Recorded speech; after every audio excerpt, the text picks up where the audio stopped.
70 miles from the first shot of Operation Castle. A device with 1,000 times the energy of the bomb that shattered Hiroshima, exceeding the power of that bomb as vastly as it exceeded the greatest high-explosive giants of World War II. Multi-megaton weapons are here, stockpile items as of today, with potentialities that compel revision of previous military concepts. But without full knowledge of those potentialities, intelligent revision is impossible. To gain such knowledge, the Armed Forces Special Weapons Project conducted extensive military effects tests for the three services during Castle. The data obtained will serve as factual tools to shape our strategic and tactical planning to warfare's new dimensions, a transition which will take us from the familiar ground of low-yield capabilities into an era of new problems as well as new power. Castle was a two-atoll operation because the program was too big and the devices too powerful for convenient staging at a single atoll as in the past. 5 of the 6 Castle shots were fired at Bikini Atoll, 2 near Namu Island, 2 on barges in the north side of the lagoon, and 1 shot down on Inanman Island.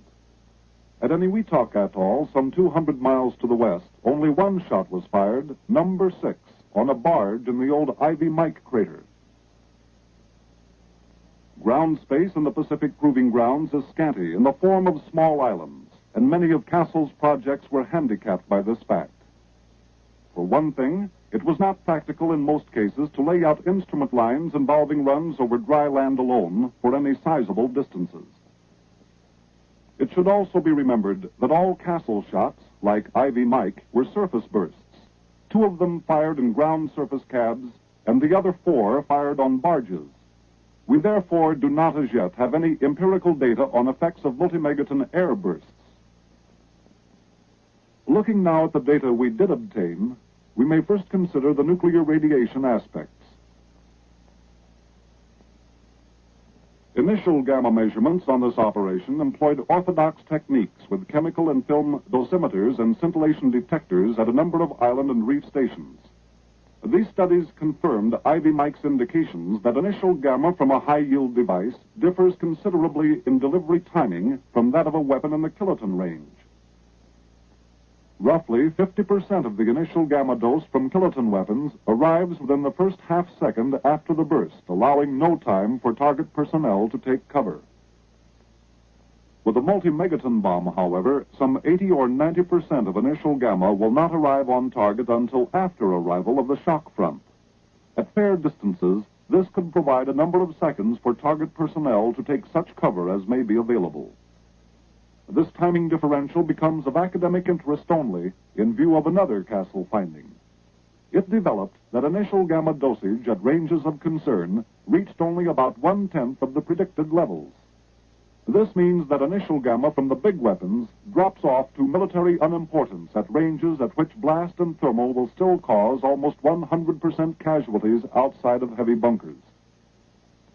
Measurement of neutron spectrum and flux were made indirectly by study of nuclear changes in threshold detector elements exposed on sample mounts at various distances. It developed that the neutron flux, while heavy, attenuated so rapidly with distance that in comparison to other effects, it too may be considered to have little military value. We come next to a field in which the radiological effects of megaton surface bursts are far from negligible, are, in fact, of profound importance. Ever since the 1 kiloton surface burst of Jangle in Nevada, we have recognized that such bursts may produce widespread residual contamination of significant intensity. Limited investigation on Ivy gave us scanty data, so our biggest Castle project was in this area. Further knowledge was a military necessity as well as grimly relevant to the defense of American cities. It is worth emphasis that only surface or subsurface bursts produce important fallout, and for the moment we will consider only land surface bursts reasonably approximated by the first Castle shot. The seawater involved in this fireball did not significantly alter the radiation levels or distribution of local fallout from what would be expected of a land surface burst.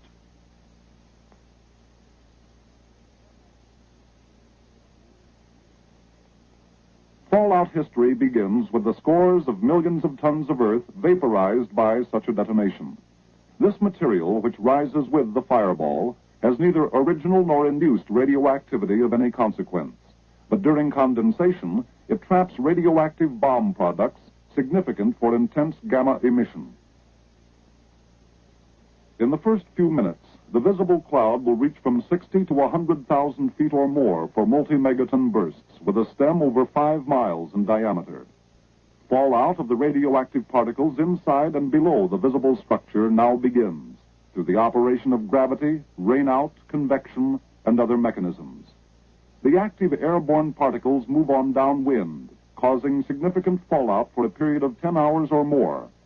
The settling dust reaches ground in a pattern which, while naturally quite variable, is reasonably represented as a long leaf shape. Starting back at the time of burst again, it is important to note that while the visible cloud will move with cloud height winds, the fallout particles will settle through lower winds of possibly conflicting directions at various heights.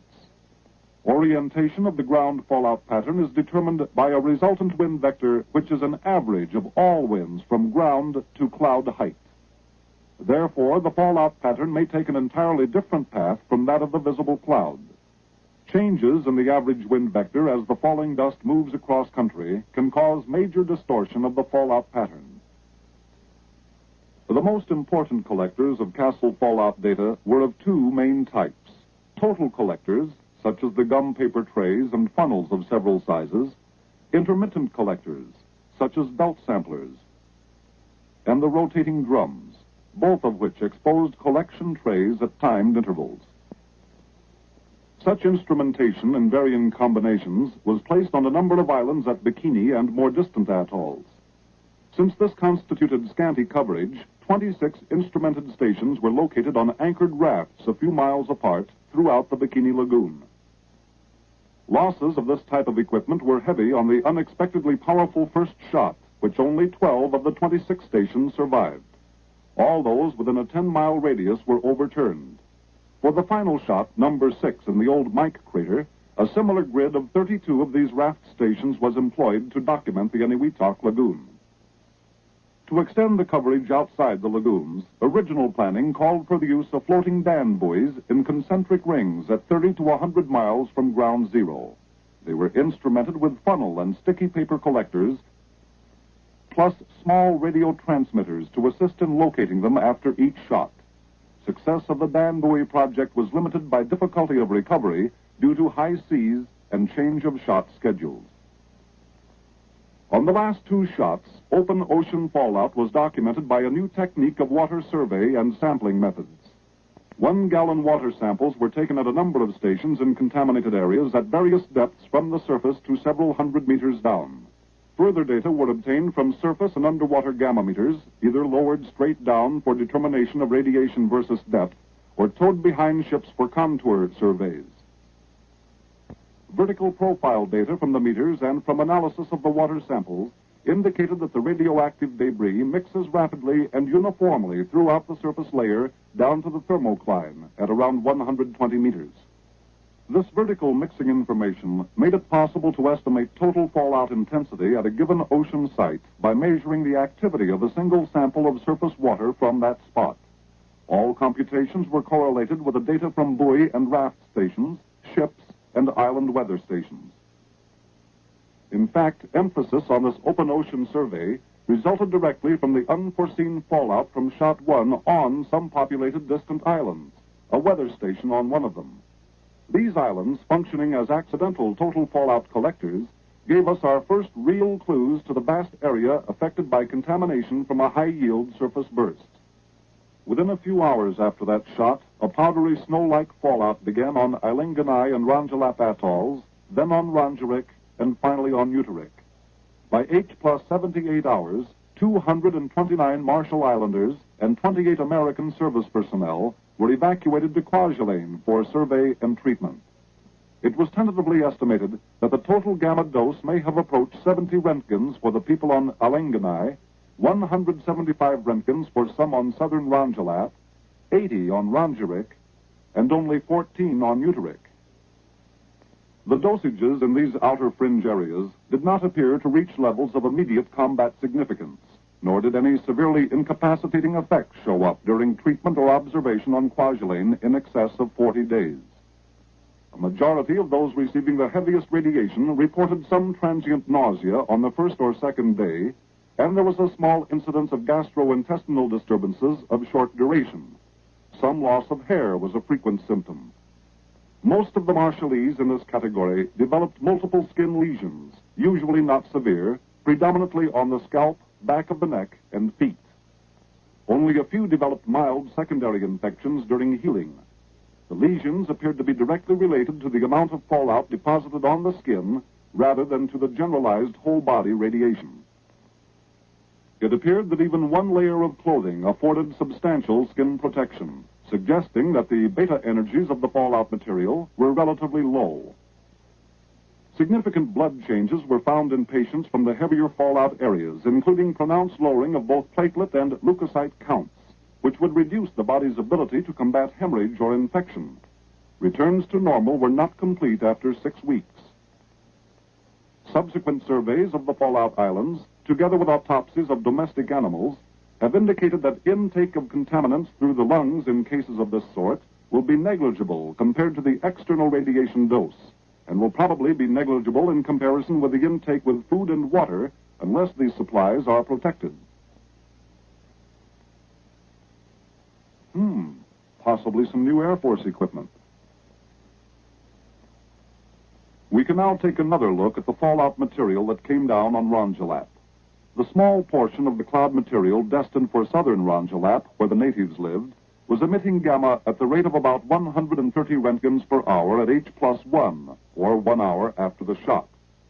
Decaying with time as it traveled another 4 hours downwind, the material was emitting perhaps 20 roentgens per hour, and still decaying when it grounded at Rongelap, 100 miles from zero. By evacuation time at H+50 hours, the maximum accumulated dose at that point was around 175 roentgens, a mild sickness dose for less than 50% of exposed personnel. The activity increased rapidly toward the uninhabited north, however, and in 10 miles reached a mean lethal level for exposed humans on the order of 450 roentgens. On the atoll's upper islands, this H+5 to H+50 hour dosage ran from possibly 1,500 to 3,000 roentgens, well above the lethal human dose. We can plot a line of peak observed readings, but considering the average wind vector, the center line of the fallout was apparently still farther north.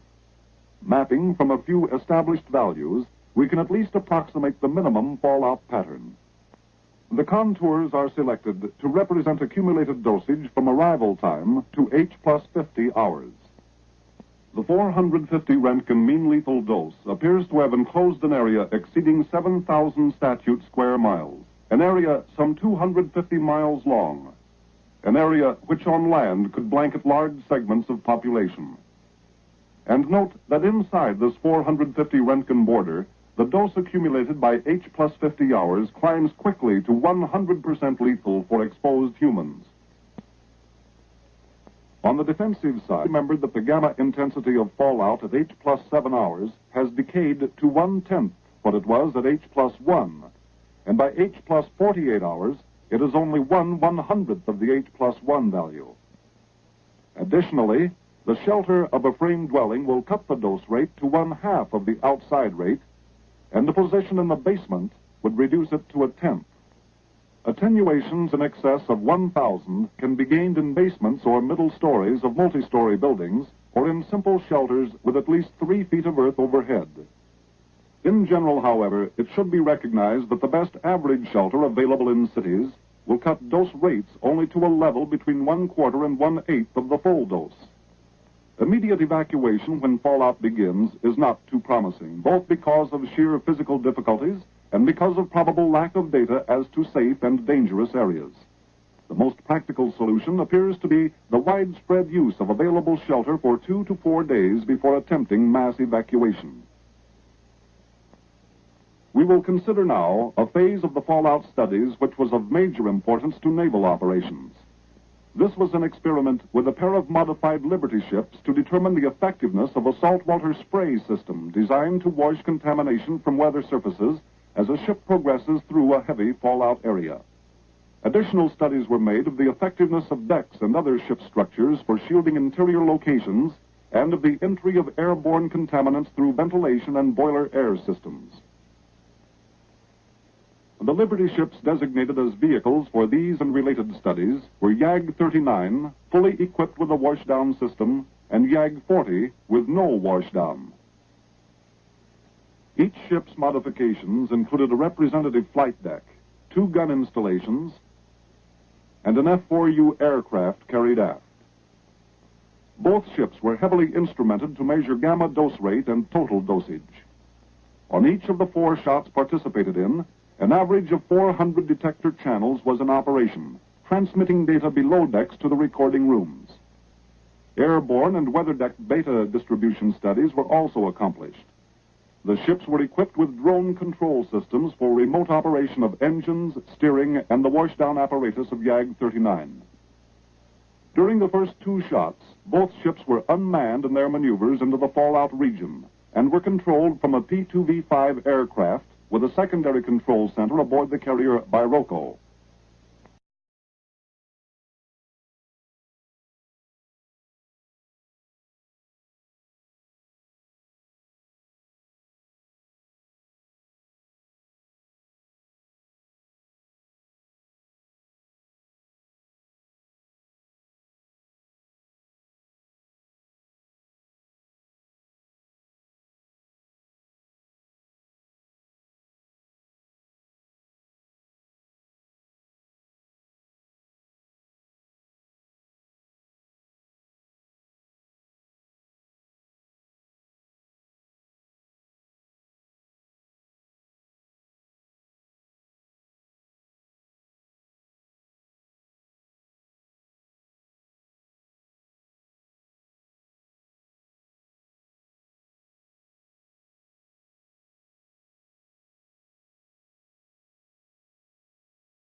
Their surface contamination to levels permitting immediate topside emergency action after leaving the fallout.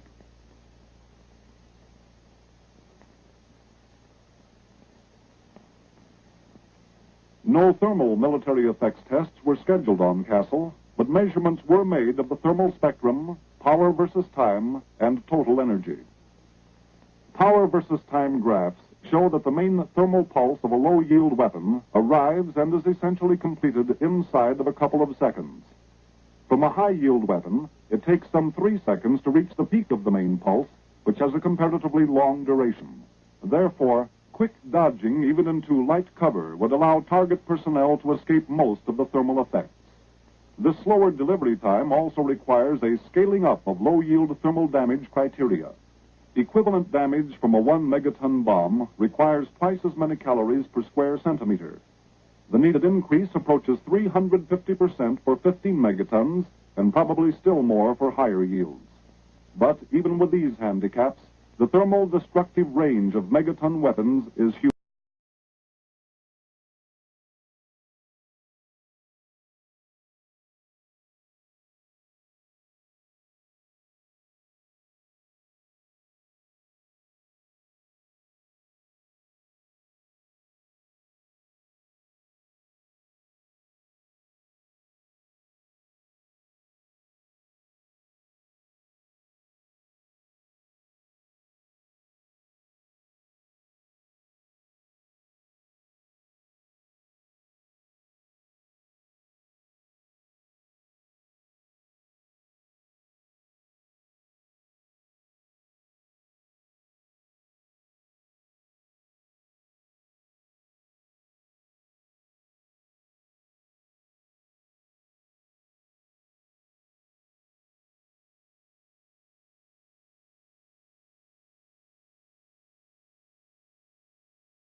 telescope at the chosen altitude of 35,000 feet.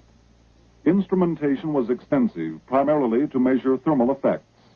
A total of 43 thermocouples was installed at selected points in skin and supporting structure. Radiometers and calorimeters in the fuselage gave thermal time history and total input. Additional instruments included accelerometers, strain gauge bridges, pressure gauges, and numerous temp tapes attached to the skin. 6 cameras under the fuselage were aimed at zero to assist orientation calculations. A thermal shield was designed for attachment to the inside of the canopy of the aircraft to protect the pilot and co-pilot. For locating the test aircraft's flight positions, radar was supplemented by the accurate radist system, which used the heterodyning or phase relationships of radio signals from transmitters on the ground and on the aircraft. Participating on 5 of the shots, the B-47's flight pattern was selected to position it where it should receive the theoretical maximum allowable temperature rise, 370 degrees in the aileron skin. In practically every instance, the maximum skin temperature rise was substantially lower than predicted for the observed input, indicating that predictions of heat absorption and transfer and of cooling factors were conservative. Heat damage was, in all cases, minor, involving only some patches of blistered paint at various points. Because of the B-47's high escape speed, the highest overpressure recorded was around 1/3 of a pound, and the only blast damage 60 degrees, 65% of critical. Predictions, especially for thermal response, were again generally conservative, with some inconsistencies. One effect observed was an abrupt momentary rise in jet tailpipe temperatures above the normal 500 degrees Fahrenheit. This appears to be the result of choking of the jet exhaust by overpressure and material motion associated with shock wave passage. However, no jet turbine damage was observed. At blast arrival on several of the shots, the B-36 reciprocating engines momentarily dropped and then raised their speeds by several hundred RPM before returning to normal. This was due to the engine torque balance being upset by the increased density and the gust immediately behind the shock wave. Visible thermal damage included some slight skin buckling on the elevators where white enamel had peeled or blistered, plus scorched enamel on some other areas. Some unprotected sponge rubber was burned around the lower aft blisters, one of which also developed cracks from thermal and/or shock effects. Spotty blistering and blackening appeared on the radome. The highest overpressure reached the critical 0.8 of a pound level, with the average around 1/2 pound. Blast damage included characteristic sheet metal dishing of wings, bomb bay doors, lower turret and landing gear doors, spotty rivet failure, and severe crushing of the radome. The highest gust loadings were on shot 5, reaching 60 to 90% of design limit load at various critical stations. It is concluded that the B-36 can withstand the critical overpressure of 0.8 of a pound with some minor damage. However, with current delivery techniques, the B-36 delivering multi-megaton bombs will experience less than this overpressure. Another phase of the aircraft delivery problem was explored by planes fitted with gyro-stabilized cameras, which recorded time, azimuth, and tilt on a corner of their film. These aircraft, carefully positioned, took pictures of cloud rise and spread,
primarily with near collapse of all lightly built structures. We will call this level moderate damage. A 100 kiloton weapon at optimum height will cause severe damage over an area of 5 square miles and moderate damage over 12 square miles. Contrast this, 5 and 12, with 80 square miles of severe damage and 240 square miles of moderate damage from a 15 megaton surface burst like Shot 1.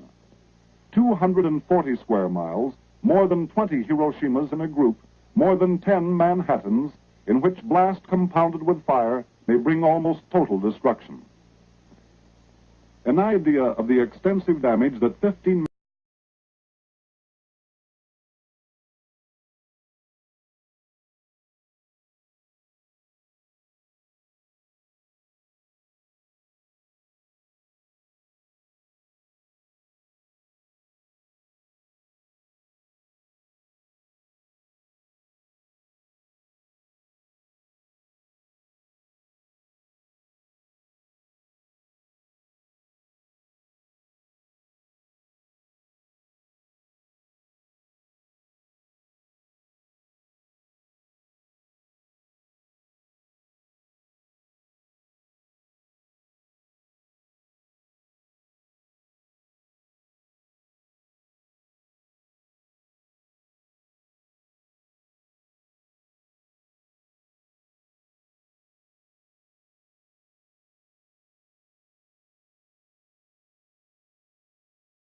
15aircraft.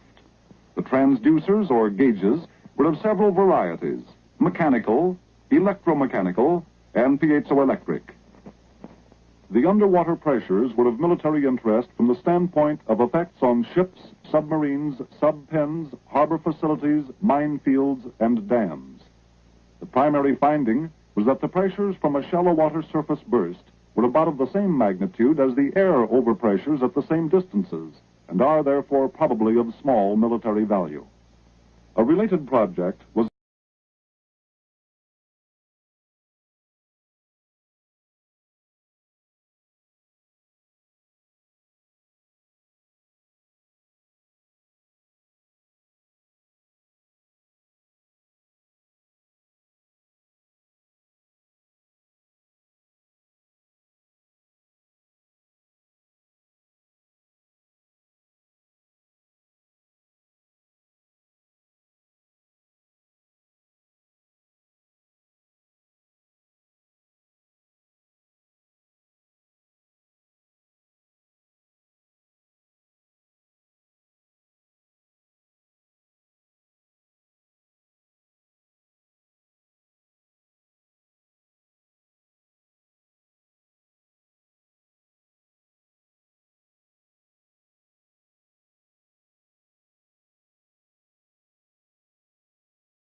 March 1954.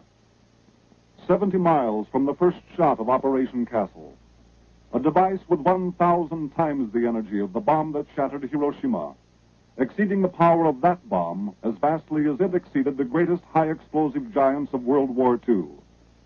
Multi-megaton weapons are here, stockpile items as of today, with potentialities that compel revision of previous military concepts.